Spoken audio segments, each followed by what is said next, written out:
Yeah, hello and welcome to Iceland Roundup, the weekly podcast where we try to round up the last week of Icelandic news by talking about weekly, the biggest... yes.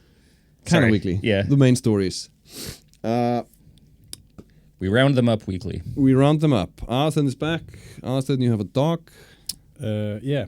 It's not my dog, but he followed me. How dare you talk about inside. me like that? Here's the dog. His name is Depill. Spot. Can I have some of its hair? Yeah. As I say, it's not my dog. So Yeah. You you can take it with you. Okay. I just need some hair. He just followed me inside from the street. Oh, nice. Nice. Have you checked the Facebook groups for 101 Reykjavík, see if anybody's missing a dog? Yeah, that's why I know his name is Depill. Oh, great. Check the Facebook group for 101 Reykjavík if I need to have some sort of anger stroke. But other than that, I hesitate to go in there. So what do you guys want to talk about first? Do you want to talk about the Italian guy who was denied citizenship because of a lack of an Icelandic test?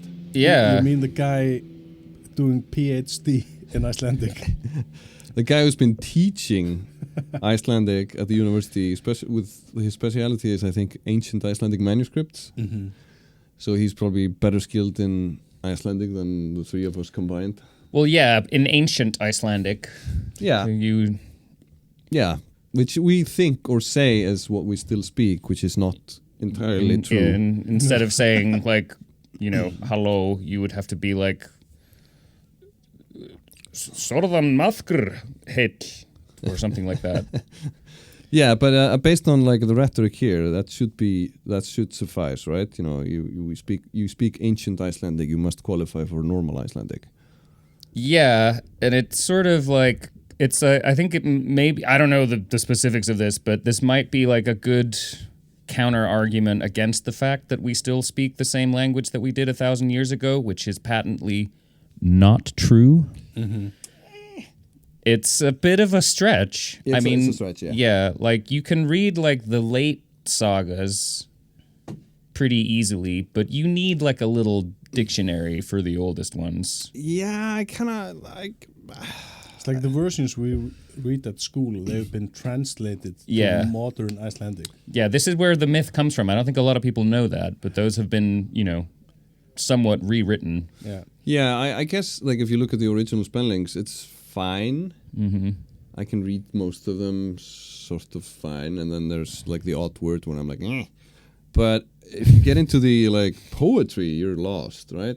Yeah, and if you look at the commentary for some of those poems, like I don't know, Egill Skallagrímsson's Höfuðlaust, the poem he supposedly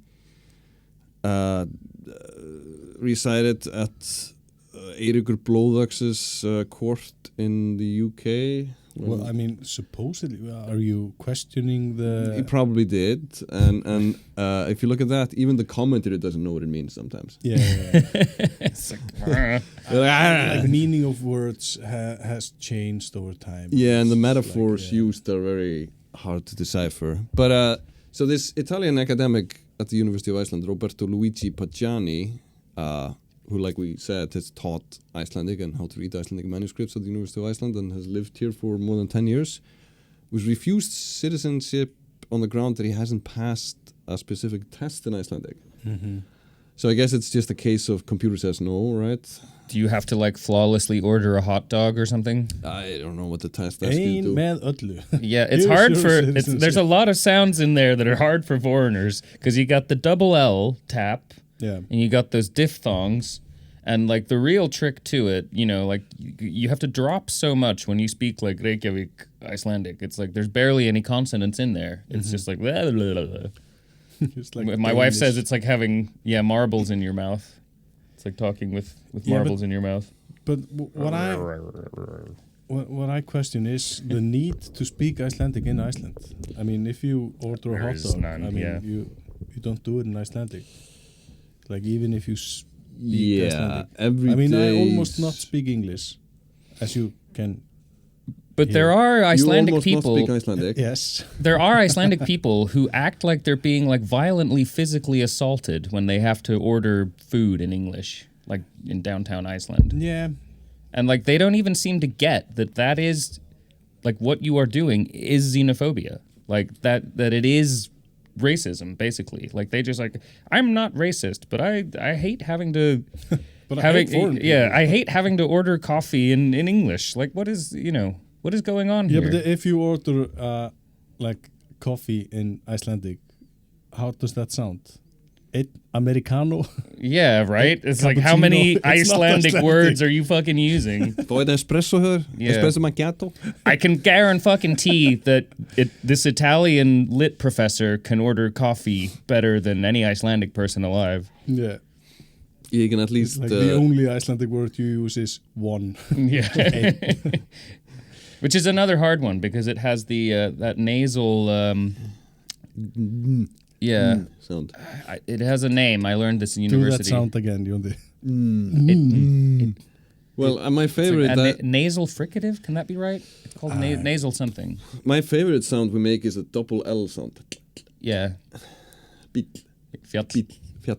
Eyjafjallajökull. Eyjafjallajökull. You got it in there again. Eyjafjallajökull. Which, by the way, that sound, that double L sound, I can only make on my left side. Yeah, isn't it right like side. I'm right. I'm a rightler. Yeah. Yeah, do it on the left side. Can you guys do this? No. No, I've never met anyone else who can do that. What? It's like Is that like a cricket sound? It's like my tongue on the roof of my mouth. Wow. Yeah. Amazing. Yeah. Wow. And with that, we conclude our show. Our talent show. Iceland Got Talent. That's a weird sound. I can do this.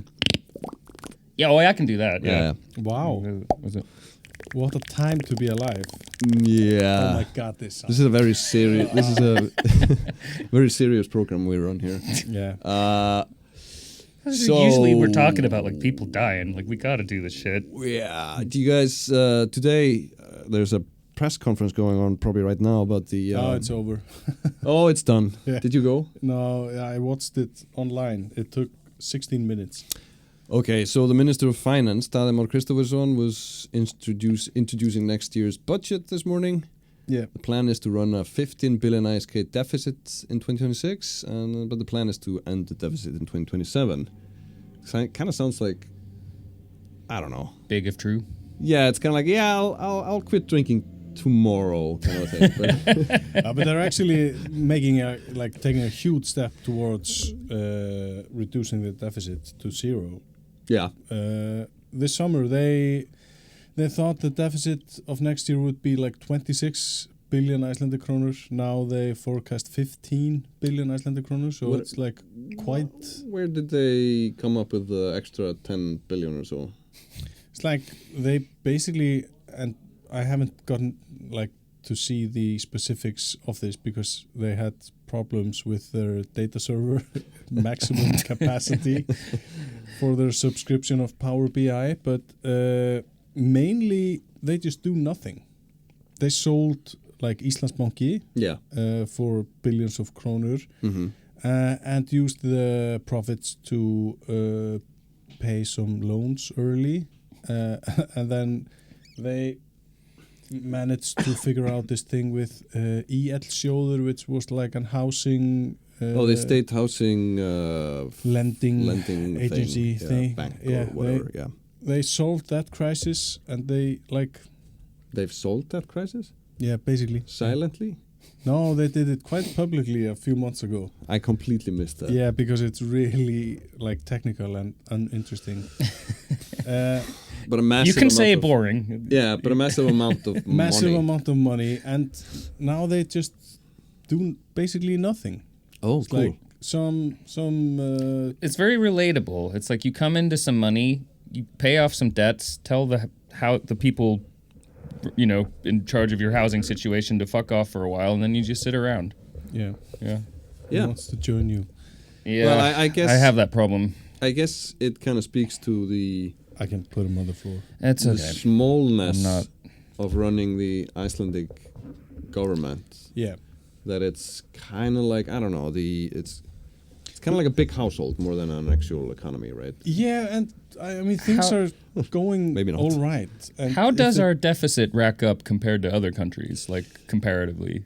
We're doing okay. Yeah, because it sounds like those numbers are not. No, but for the past Horrible. like 10 years since the like economic collapse, we've been struggling with the deficit. Yeah, and then COVID added to it, right? Yeah. Yeah. So, but things are like looking good. Mm-hmm. So if they don't fuck it up, they will probably Be like, fine. Yeah, but yeah. historically, there's always something, right? We kind of get to the no deficit thing, and we pay off the debts, and then something happens, an act of God, or we fuck something up completely, or banking collapse. Yeah, but if we like fix this in the next 2 or 3 years, I mean, then we can start fuck up again. Yeah. It's like we did with the collapse in 2008. It's like, fortunately, we had like almost zero foreign debt. So And then overnight we had a lot of foreign debt. with a lot of zeros. Yes. Hey, presto. But yeah, things are looking okay. And it's boring. But I mean, boring. Don't worry. I'm politics sure a is good. scandal will destroy the cabinet in the next couple years, and then the right wing will swoop in and Yeah, but Sink us again. Yeah. The interesting thing is that like things will get interesting again. Just the wait. right-wing parties have like nothing to stand on. I mean, It hasn't stopped them from standing on our fucking throats for 50 years. That's because they have nothing else to stand on. yeah. Don't Yeah, hold that that's against a them. good point. Yeah, it makes sense. I'm sorry, Aðalsteinn, I cut you No, off. my point is just like the deficit is going down. There are no like real what's it called, tax increases. Yeah, and I mean, what do they have to Complain about. complain about? Well, we can talk about that, don't we? Like, it's kind of like right now, like on Wednesday, Parliament will start up again, and in the past 2 days you've seen fun. it's going to be so much fun, and in the past days you've seen, you know, today the Minister of Finance is talking about, you know, the plan. Before the weekend, Kristrún Frostadóttir, the Prime Minister, was talking about sort of policy things. Yeah, atvinnustefna. I don't know what that's in English. Like their job plan. Job plan. And this weekend, our foreign minister announced that they were looking into some issues with regards to free trade. We'll get into that later. Yeah. I've heard a lot about this free trade thing. Free trade, We're going to get into that a little bit. But at the same time, you kind of wonder. So what? Are you just laughing at how little I understand about this? Or It's just like, oh, we'll get into free trade. It sounds like you like are trying to make money. It's like Margaret Thatcher. Yeah, we'll also I think I've talk heard of about her. mercantilism very soon. Okay. Wow. No, well, we won't. Yeah, but the opposition parties haven't really, talked about what ideas they have for policy or what critique they have on the policy that much in the past weeks, which is kind of interesting. However, because they probably don't have any ideas, or at least It doesn't seem. it doesn't seem like they have. Yeah. However, like RÚV decided, regardless, on Monday to platform one of the MPs from the opposition, Snorri Másson, Yeah, our former colleague our former TV reporter. and a podcast host. And a wonderful human being. Yeah, so on Monday last week, RÚV decided it was time to platform MP and former podcast pro Snorri Másson, who's been maintaining in interviews that there is no freedom of speech with regards to discussing trans rights and policies in Iceland. RÚV brought him on.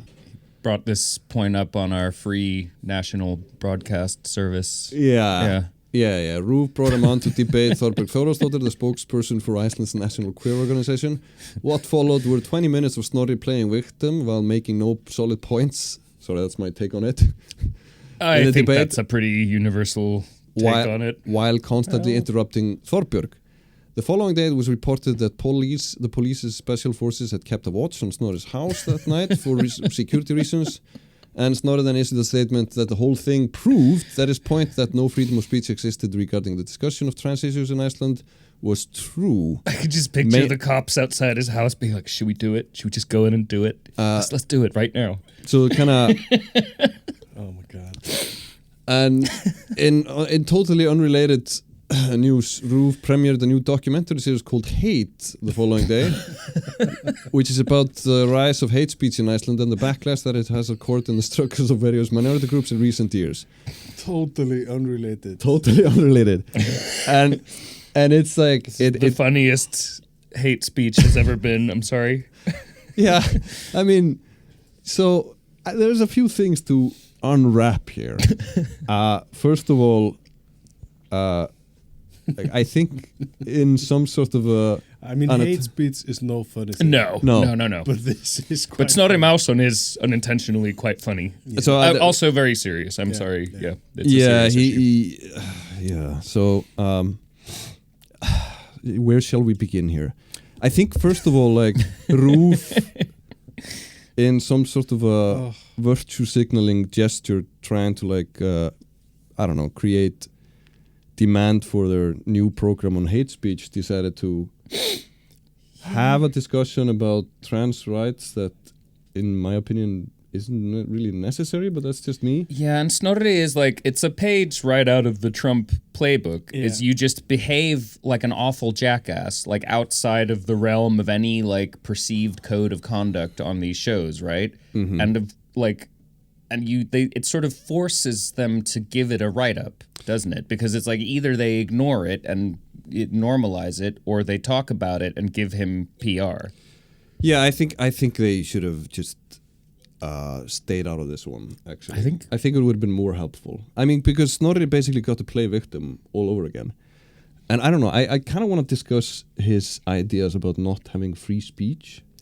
Yeah. because it's like... I think we have to like first start talking about like, it's not... So free speech legally is a concept that Sorry. prevents the state... Are you speaking as a lawyer now? Kind of. Yeah, okay. So it's the idea for free speech laws is that it makes sure that the state doesn't infringe with your right to free speech, right? Yeah. Yeah. Which is not what Snorri is complaining about, so it's not free speech. He is complaining about when he talks about these things or says something incredibly stupid, people will tell him that he's saying publicly something stupid. So he's not complaining about free speech. He's complaining about people telling him to fuck off when he says something stupid, which is like... It's wild considering how often that has already happened in his young life, that he still doesn't have a very firm grasp on the dynamic. So according to him, it's an infringement on his free speech when somebody tells him that the thing he just said is really stupid, which is how public debate kind of tends to work. Yeah, it's like... So if you're a member of parliament, you have to accept the fact you will get more public feedback on your comments than most other people. So he just hates the consequences of what he if we were to take his behavior at face value, one could say maybe would be happier sticking to his fucking podcast rather than like a public arena where people can take him down. But I think we all know that he's like a bad actor. Like, this is not, we were saying earlier, like this is not actually what he believes. This is like I believe this is not what he believes, because I mean, for years he like talked on very different notes. Like, he's been in the part of the, I don't know what's it, like the public forum. It's like he was a broadcast journalist. He had his own TV show, weekly TV show, where he could discuss anything he wanted. Mm-hmm. He had a popular podcast. He was without prófkjör, I don't know what that's called. He was appointed as the party leader in Reykjavík, one of the 2 Reykjavík constituencies for last election, got elected as a member of parliament. It's like... It just wasn't enough, was it? No one is like restraining his free speech. No one is like saying, "Oh, Snorri, don't talk." It's like... No, I mean, he was just platformed on one of his pet peeve subjects on the national broadcaster. So I don't understand. And when he put out a statement the next day or 2 days later that the reaction proved that he was not afforded free speech, that got picked up by Everybody. It's like they reported on his Facebook status. Except that we decided to completely... we did not really... We didn't really... No, but we have like... Who is this we? What do you mean? The Grapevine was like... Oh, yeah, and your 2 papers. I felt personally that we had nothing to add to this bullshit thing, and by help him, like by reporting on his self-described victimhood, we were just we just in general, we don't take what people write on Facebook and report it as news. Wow, that's an incredible stance. Yeah, I mean, it's funny because you say that like it's the most normal thing in the world, like it's like a very sane choice that I completely agree with, and yet you kind of deserve a pat on the back for it. Yeah, it really is that special in 2025 to just not fucking report this shit. Of course, sometimes we take something that someone says on Facebook and report it, but we try to like do something more, add something to it. Yeah, you do what's called research. Yes. Yeah, and like actual work. Reporting. Yes. Because I mean, in Iceland at least, and I think it's I've spoken to colleagues in other countries, they are familiar with this. Like politicians in particular don't answer the phone. They don't show up at they don't hold press meetings where you can actually ask questions and follow-up questions. They just put out statements or go to their own podcast to like blab about things. Yeah, like Snorri. Like Snorri does, yeah. But when during my admittedly brief internship at the Grapevine, I was taught that if you're gonna like publish something that's already been published somewhere, it's okay if it's just a little blurb and you maybe don't do a lot of research, but call somebody for a fresh quote. Yeah, that's like the bare minimum of what you do, and it's amazing how seldom this is even attempted. Like you don't have to if you can't reach the person themselves, call some professor at the university or some source who might have like input on this. I don't know. It's not hard. It ain't rocket surgery. No, but it takes time, and then you're not like first there. Less time to it's like, sit around drinking. No, I think it's the difference between like free online media and stuff that people pay for. Yeah, but I think RÚV is kind of showing a failure in being partly responsible for what is in the public discourse here. Yeah, because admittedly, as the way I see it, the Centre Party, the party that Snorri belongs to, the party of Sigmundur Davíð, the former MP, who... Are you talking about the right-wing Centre Party? Yeah, the right-wing Centre Party. The horse party, as we like to call them. The one-man, no ideas party that Sigmundur Davíð founded after he was kicked out in public disgrace from his Progressive Party following the 2016 Panama Papers scandal, which also cost him his prime ministership. They don't... We should just call him Panama, because I feel like foreigners get all these Icelandic names mixed up. I think for context, I think it's easier to just refer to him as Panama, and he leads the horse party. Yeah, the Panama Canal. The gaping Panama orifice. So, he, like in the last elections in last fall, he was kind of trying to import some of those sort of culture wars from the United States that have played well off in the politics there, and this is one of them. Instead of kind of having actual policy ideas, trying to like get some votes on the back of people's fear or discontent or whatever, and RÚV just decides to platform an issue which isn't really an issue. I mean, how many... Yeah, but RÚV have... First of all... Sorry, keep going, finish. No, I'm just... It's, making it so that he can talk about his pet peeve, which, we can discuss whether or not he believes in those things, or if he's just opportunistic. Right. Instead of kind of figuring out, so what have you politically to offer for this winter? Nothing. Yeah, I mean, big change that, but I feel like RÚV has fallen into this before, that they are, they're quite out of touch and if they paid a little closer attention to what has been happening in media, like elsewhere in the world, they could avoid these sort of little landmines that, you know, disingenuous people put in front of them. And then second of all, like, yeah, that was kind of a landmine. Like I said earlier, RÚV have no choice here. Like, when somebody like Snorri Másson gets a platform, it's real easy, like I said, out of the Trump playbook to make it lose-lose. Like, either you don't cover this, you know, and I'm actually scratching my head right now trying to remember the disadvantage to not covering his shitty ass. Yeah, I mean, this is like a minefield because... you normalize his behavior. If you don't cover him, then you normalize the incident, and if you do cover him, you give him a platform. Yeah. And you have to, because... Well, yeah, it's difficult to find the right words for this because the trans issue is no issue. This is like just above 200 individuals in Iceland, according to official numbers. Yeah. And I mean... And that is right out of the Trump playbook as well, or at least like the right-wing, maybe, you know, nationalist, reactionary playbook that we see everywhere now. And yeah, but I was just going to say these 200 people pose like literally no threat to anyone, anything or anyone or like. So I mean, what is the debate about? I mean, it's not about the facts. It's not about. It seems to be about Snorri Másson, and I think that's kind of how he likes it. That's where he wants it to be. Proportional in any sense. No.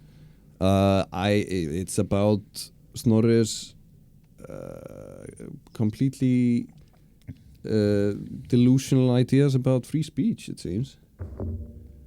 Yeah, I don't know. Delusion. I don't believe it is a delusion. I think he. Yeah, I think he knows that knows this is not. probably, This is not free speech. I mean, the thing is, like, you know, if you act like an idiot, right? You are an idiot, as far as we know. Really. But because you are who you seem to be in this case, and no matter what he's actually thinking, what he actually knows, or whether like all of this is just a sham and he knows better, this is still the image he's portraying, and he, we have to treat it at face value. He is what he says he is. Makes sense. In a way, right? But now I have the free speech stick, so don't. The free speech what? Anyway, okay. You pass it right, around. Yeah. So when I have it, I have the free speech. Okay, sorry. I was interjecting. I'm sorry. Yeah. I was infringing on your free speech by talking back to you. Yeah, just basically by talking. Yeah, shut up. Anyway, but, I mean, do you think that?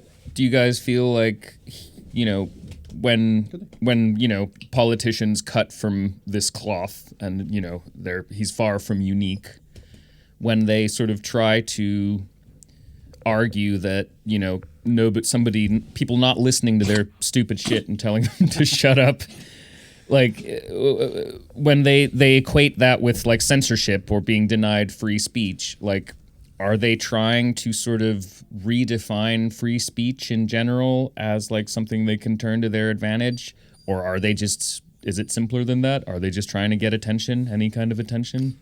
Well, if you look at the United States, where this sort of talking point has been quite popular, they just don't seem to be what they don't want is somebody to oppose their point of view. Right? Mm-hmm. That seems to be their idea of free speech. They're free to say whatever they want without any consequences. Yeah. So basically, the rest of us don't have free speech because we are not allowed to speak without consequences. Yeah. Yeah, I think according to that logic, which has nothing to do with free speech and is kind of confusing to me. No, but anyway. it's like if we've said a bananas amount of things on this podcast with like zero consequence so far. Well, there have been consequences at home when my wife has listened to these episodes. So like, which one of us is she going to leave you for? She hasn't told me. Probably you. Okay. That was, I thought that would get more laughs, but it's just sad. Well, should we should we change the subject? Yes, please. We talked about this, I think, last episode, the episode before that there was like a 40% increase in applications for foreign students who also need a residence permit at Icelandic universities. So you want to talk about that again? Well, it's Morgunblaðið was reporting this morning on numerous TikTok videos that have been promoting the fact that it's free to attend university in Iceland, and furthermore that students can bring their families with them while attending studies in Iceland, and this Morgunblaðið is linking this to the 40% increase in applications. The power of TikTok. The power of TikTok, yeah. I think also, like, it sounds to me that they're trying to, like, justify the fact that some of these applicants never got their permits processed before it was too late for them to attend courses here. And we've received numerous emails from people in that situation.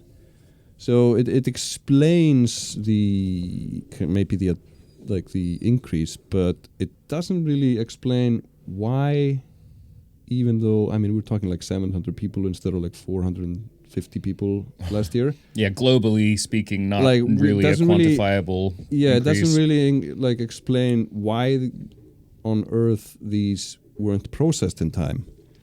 And it seems like the only people who are complaining are people who had applied to the University of Iceland, not any other university.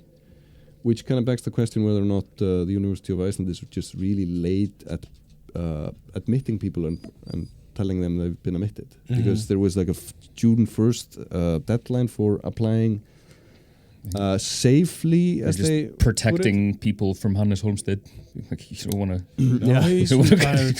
Oh, okay. He lives in, like, what, Argentina or something? Brazil? Okay. Yeah, so it looks like... Is that where all of the new applicants are from? So he's big on TikTok there. Rounding up cattle. Rounding up, yeah, whatever. Yeah, so it begs the question whether or not just every single person applied for the University of Iceland, or whether people applying to other universities just didn't have any problems. Because we learned from these emails that people were only getting notifications. Oh, you were getting emails? Yes. I thought Morgunblaðið was getting emails. No, the Grapevine was getting emails before the weekend. Are people... Morgunblaðið doesn't have an email, they just have a telegram. Like a fax machine. Yeah. Fax machine. Yeah, no one knows how to use. And it turns out like there's the Directorate of Immigration requires you to apply on June 1st if you need a residence permit to study here. But the University of Iceland was confirming these applicants into the school very late in May in many cases, which means they didn't really have much more than 2 or 3 days to do all the paperwork, which is kind of complex for this.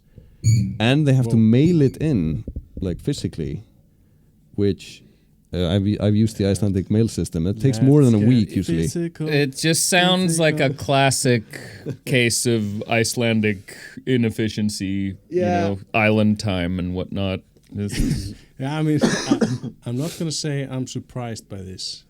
None of this surprises me, but it's... especially these two institutions, like the Directorate of Immigration and the University of Iceland, like, not noted for their bureaucratic efficiency, either one of them. It's arguable. But the Icelandic Post Office, they just appointed like 2 new directors, so this will all get solved really quickly. It seems like having 2 directors would slow things down rather than speed them up. No, but it's like I don't know anything about running like a post VPs. office. What? It's like a vice president. Oh, right. Some Yeah. Okay.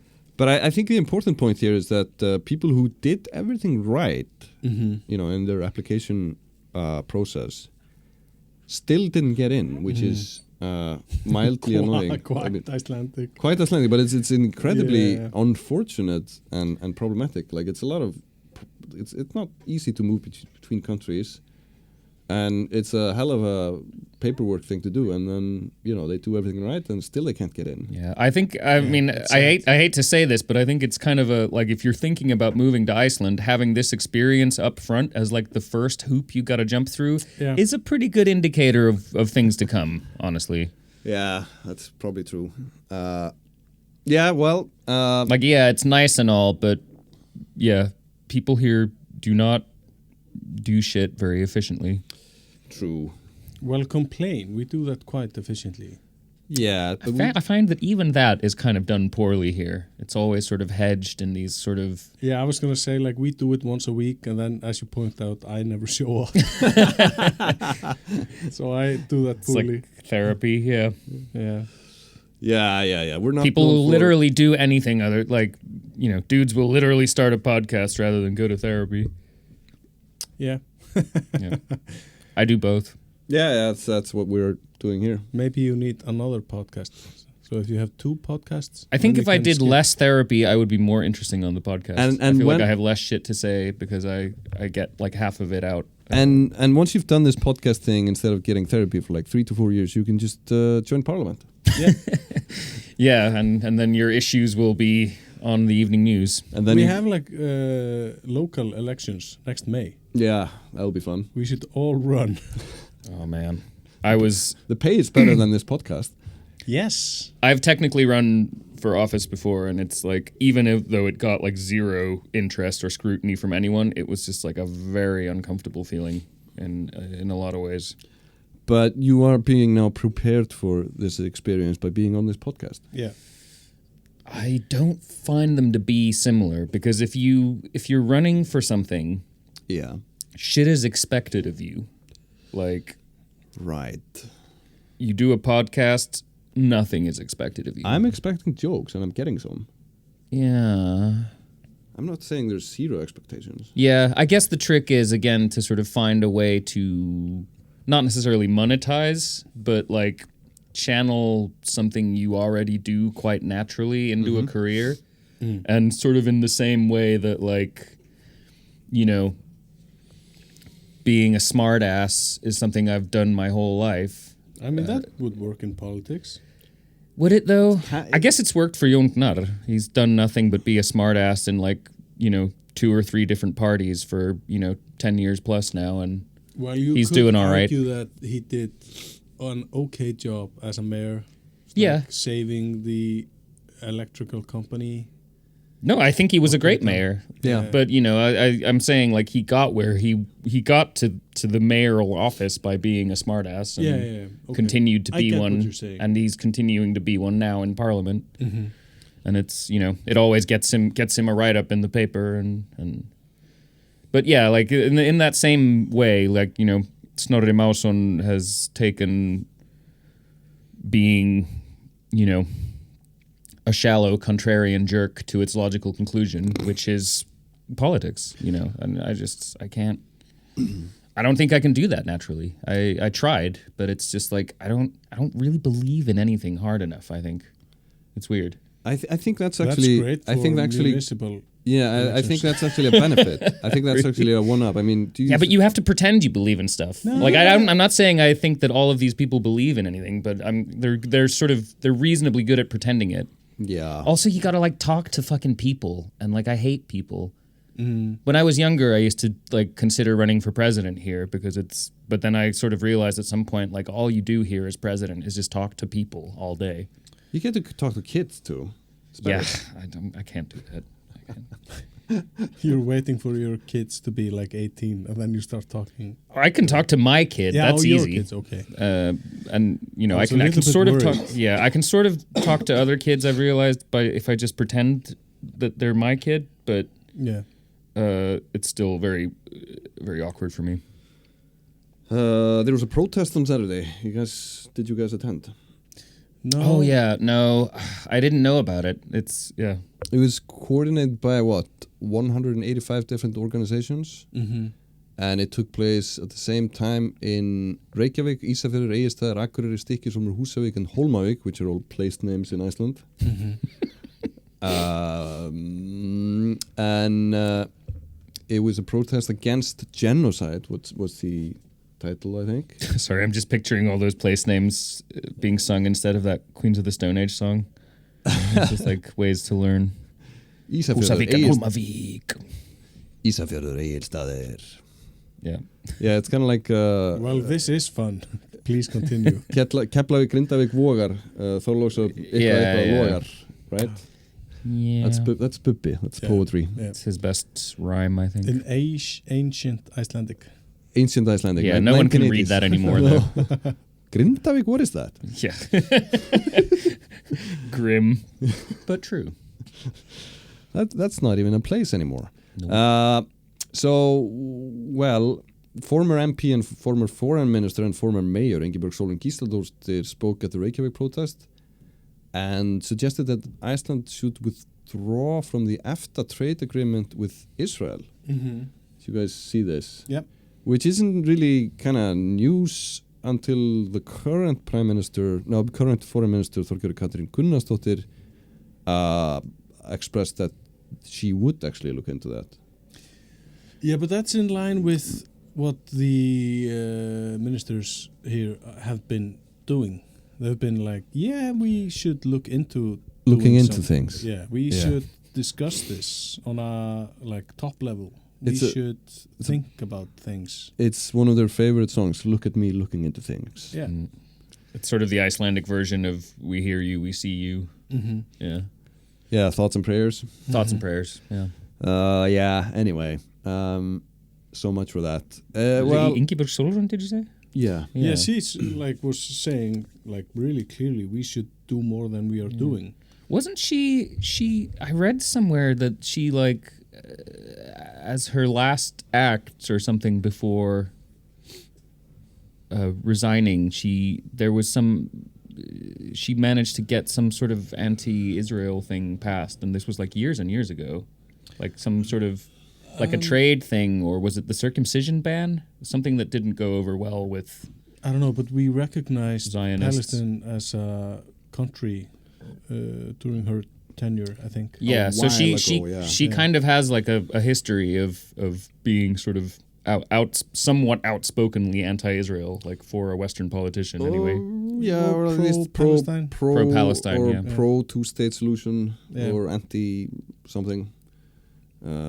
I don't know, apartheid. That's pretty cool. That's cool.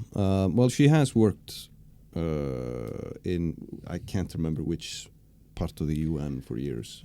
Women's rights? Yeah, she was stationed in Afghanistan working on... In Kabul, yeah. Yeah.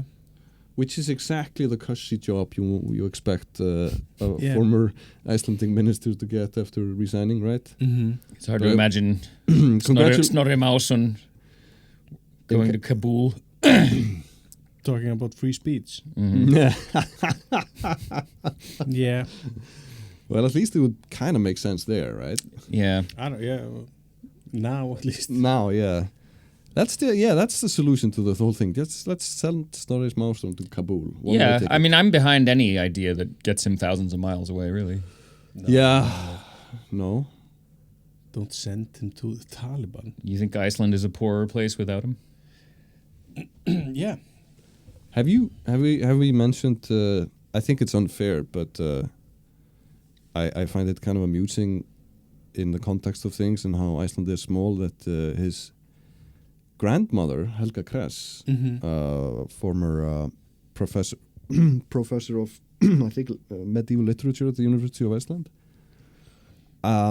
she kind of is more or less responsible for sort of bringing feminist theory into the university society here, which makes all of this Snorri thing kind of sound like a late rebellion, like a teenager rebellion gone too public and too long for anybody to. Yeah. That kind of strikes me as a kind of that kind of a thing. I don't know, maybe not. Yeah, but no comment, Sindri. Sindri. Well. Okay, let's not veer into this then. What else happened last week? Well, just the classic stuff. The helicopter was asked to pick up people who got lost in... Our one helicopter. Yeah, the helicopter was... Are you busy right now? Went to look for people on Laugavegur. Some tourists got lost between Landmannalaugar and Hrafntinnusker. But no one died, right? No, nobody died. The ring road was closed off because somebody's trailer blew off the road, like usually. Old hat, yeah. That's Another old trailer. hat. What else is new? Yeah, somebody... Another trailer ripped into the ocean. Yeah, the helicopter also had to pick up somebody who hurt himself on a motorcycle accident somewhere in the Highlands. I hope everything is... that was serious, right? Yeah, and there was another serious... When is a motorcycle accident not serious? Yeah, what do they... I don't know. Donor cycles. That's what they call them. Donor wheels. Donor wheels. Yeah, the medical students. And the chopper also had to pick somebody up in Kampar on the way to Selfoss in a car crash. So it's been a busy week for the chopper. The chopper, but nothing out of the ordinary, really. No. What else has been going down? We had this guy on last week who started yesterday morning, his attempt to break the world record in running around Iceland on Ring Road 1. Did the helicopter have to pick him up too? We'll see about that. It's okay, he's still out there. Yeah, I think the standing record is about 16 days. This guy is planning on doing it in about 13 days, which means it's almost 1,400 kilometers. So he's going to run an excess of 100 kilometers a day. But he prepped for this. I think a year and a half ago, he ran across Canada. Okay. And a slightly larger country. That's a slightly bigger fish to fry. Mm-hmm. So to speak. You're back to work, Aðalsteinn? Yes, today, after 2 months of... 9 years on leave. Oh my God. I'm sorry to hear that. Yeah.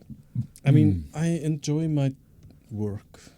I am incredibly lucky, and I'm trying to remember that today. All right, Pollyanna. Yes. Yeah, that's the spirit. I mean, it's Monday. Nobody should restart work on a Monday. You should have showed up on Friday, right? Yeah. For like 5 minutes just to get oriented. I think I actually was supposed to show up on work on Friday. It's like the first thing they said when you came in. It's just like, you were supposed to be here Friday. You know that. Yeah. No, No, I don't know. Well, you haven't known which day of the week it has been for 2 months, have you? No, not really. Which is kind of, it has... it's wild how quickly that disappears. Yeah, it's contributed to us having problems recording this podcast. Yes. And I call you and you go like, what is it, Monday? Yeah, when my son was on break, it was just like... I'm terribly sorry, guys. It's fine. But you two are the hosts, and I'm just like a regular. We got to talk about music last week. It was great without someone falling asleep in the studio. I can mix up the days next week if you want. Yeah, what hot, fresh scandals are you working on this Monday morning at work? I'm looking at the budget for next year. Yeah, that sounds fresh. The state budget. Yeah, how sexy. It's like, what a day to be back. Yeah. Yeah, Parliament restarting on Wednesday. Yeah. We're running a cover feature, an interview with... I guess it's a sign that things are going well when the government is boring. Yeah, that's what we want. I was thinking, it's like nothing interesting is going on at the moment. No news is good news. It's like, it's not for the business that we are in. No, I mean, I think expecting entertainment from politics is just... Is the cancer of our society. Yes, it's the beginning of the end of democracy. Yeah. Yeah, but we're going to start like planning our coverage of the local elections next May. Spring, yeah. And I mean, we're going to do a debate, and we're going to do like this election proof. It's like the test you can like an election exam. Like a quiz. Bunch of questions that the people running for city council has already answered, and that takes months of preparation. Maybe we should cooperate on one aspect of this, which is the all of the people who do not have an Icelandic passport that live here. They can vote. They can vote in the municipality elections, and they are almost 20% of the population. Yeah. And let's seal a deal here, because I think you guys don't have Icelandic passports. And in some cases, we have municipalities where the majority of the population doesn't have an Icelandic passport, like Vík. Yeah. And I personally kind of feel like that they don't really have a lot of opportunity to participate in this, and I think they should more. Yeah. They are, if they all voted for their own political party or something, they would be the biggest party in municipality elections almost. or By something. far. So it's a very important group that is a bit out in the cold sometimes. So let's find ways of bringing them into this somehow. Yeah. We can maybe bring them in from the cold. Yes, warm them up next to the Let's light hot. up the langeldur. Yeah, yeah. Lægðum blísum á loft. Yeah. That's where you're gonna be. You're gonna be recording these debates in the Longhouse, right? Yep. Yeah. Yep. Yes. The Longhouse? Yeah, he was talking about the long fire in the Longhouse. Gonna bring people in from the cold Is to this the long Emily fire. Dickinson? What the fuck? Are you I don't know talking what the about? fuck we're saying here. Yeah. It's just words. You know langeldur? No. In the Viking houses. Skálar. Oh, you're just talking about the big long Yeah, houses that they yeah, have. yeah. Oh, sure. Yeah. Sorry, I thought it was like a reference to something. No, it absolutely made no sense. No, it makes perfect sense now. I was overthinking it. You were looking for more meaning. You weren't getting it. I was doing what I do every day, which is overthinking shit. Yeah. Have you tried Soloft? Yeah, I did for a while, remember? Oh my god. If it wasn't for certain unfortunate side effects, which I won't go into, but you can Google. Are you talking about climaxing? Why does everyone have to be so goddamn specific all the time? Can't we leave something unsaid? What happened to that? In a podcast. If we do that, we have nothing to say. Yeah. We're gonna do the next episode where we leave everything unsaid. We will sit in silence. Maybe we'll demonstrate how Snorri Máson's free speech is being infringed upon by bringing him on the show. Yeah. And definitely. then give him a platform. Platform him, and then Just reply. hand him some rope when he comes on. And then when Here, he this is for you. says something stupid, we just act like nothing happened. Yeah. Right? That's his. Just keep handing him more rope. Yeah, Have like that's a big his pile of rope. That's his idea of free Sorry, speech. shit, I keep doing that. Here you go, Snorri. Here's a microphone. Here's the public. Say whatever you want. And we can do it a live show out in Östuöllur. Yeah. In front of the parliament. Yeah. Right. That's perfect. We should do a live show. Yes. Like both our listeners who are like located in Iceland. They can could tune show in. up. Yeah, we show up instead of tuning in. I mean, this is as close to live as, we're so close to it, we might as well. We could be streaming this and it would be basically the same thing. Yeah. Yeah, let's think about doing that. Anyway, I think we're done. We have nothing more to say. I can't wait to live stream the technical issues we had at the top of this recording. Just like, we can't get this fucking like button to stop appearing. Yeah, Hello, I'm gonna zoom in on that dog, if you don't mind.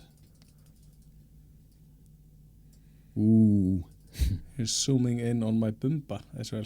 Well, we're focusing on the dog. The rest, I'm trying to We were focusing on the dog, but now... thanks to you. All right, thanks for being with us today.